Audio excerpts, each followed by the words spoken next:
There's a 600-year-old book in a library at Yale University that no human being has ever been able to read.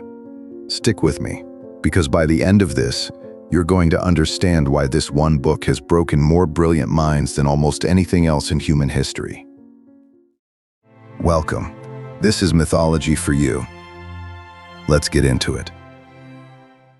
It's called the Voynich Manuscript, named after Wilfrid Voynich, a Polish antiquarian book dealer who bought it in 1912 from a Jesuit college near Rome. It is a small book, measuring about 23.5 by 16 centimeters, roughly the size of a hardcover novel. Made from vellum, a writing surface prepared from animal skin, it now contains around 240 pages. However, several pages appear to be missing, and the book may have originally contained as many as 272.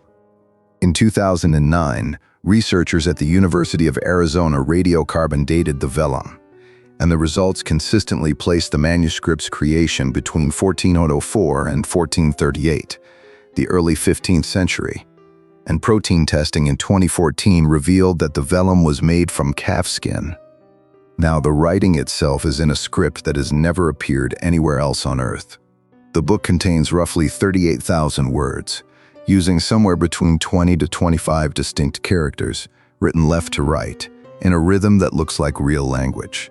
It has patterns. It has repeated word structures. It behaves like an actual language would behave statistically, but nobody can read a single word of it. The illustrations make it even stranger. The manuscript is conventionally split into sections, based purely on the illustrations, since nobody can read the actual text headings. The herbal section is about 126 pages long. Each page features one or two plants, surrounded by notes in a style commonly seen in European herbal books from that period. The strange part is that almost none of these plants can be identified as real species. Many seem to be made up of different plant parts, with roots from one plant, leaves from another, and flowers from a third. The astronomical section is about 17 pages long and contains circular diagrams of suns, moons, and stars, including the 12 zodiac symbols, each surrounded by rows of mostly nude female figures holding or tied to labeled stars. The biological section, which spans roughly 20 pages, shows small nude women, some wearing crowns, bathing in pools or tubs connected by elaborate networks of pipes, potentially representing therapeutic baths or anatomical studies. The cosmological section is around 14 pages long and contains more circular diagrams. Its most famous image is a large foldout known as the Rosettes page, which shows 9 connected circular shapes filled with castles and what may be a volcano. The pharmaceutical section is about 16 pages long and features drawings of separate plant parts placed beside containers that resemble apothecary jars. Finally, the recipes section, which is around 25 pages long, is made up of continuous text broken into short, star-marked paragraphs, resembling a list of instructions. Over the past 600 years, many brilliant people have tried to decipher it. In 1921, William Romain Newbold claimed hidden messages were encoded in microscopic pen strokes.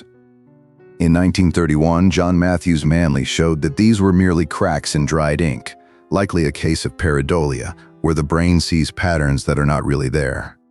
William F. Friedman, the cryptologist who helped break Japan's purple cipher during World War II, believed the Voynich manuscript was not a code at all. After decades of study with the first study group and his wife, Elizabeth Smith Friedman, he thought it was an early attempt at creating an artificial universal language. Throughout the 2010s, linguists, researchers, and even a TV writer claimed to have decoded the manuscript in different ways. Some saw Hebrew anagrams, while others believed it was written in an early Romance language. However, these theories were all rejected or heavily disputed, often because they appeared to find meaning in the text rather than prove it was truly there. So if nobody can read it, what do people actually think it is? There are a few main theories. One theory is that it's a real language we just haven't identified yet. Maybe a dialect that died out, spoken by a small community, never written down anywhere else. Another theory suggests that it's a cipher. Someone took a real language, Latin, German, Italian, and scrambled it using a code we haven't cracked. This was the leading theory for most of the 20th century, since the text behaves statistically like real language. A 2025 study proposed a cipher method, nicknamed nude, that could plausibly encode Latin or Italian using period-appropriate tools, though its author called it a proof of concept, not a confirmed decoding. It is also believed that the manuscript is written in a constructed or artificial language. As we saw earlier, this was Friedman's own hypothesis, and it remains one of the more credible theories. Others argue that it's an elaborate hoax.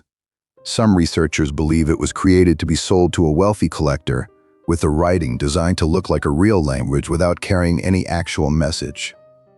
In 2003, computer scientist Gordon Rugg showed that Voynich-like text could be generated using simple grid and table tricks. A 2022 Yale study found that when people intentionally write meaningless text, it can end up with statistical quirks similar to Voynich's, lending some support to this theory. Working against the hoax theory.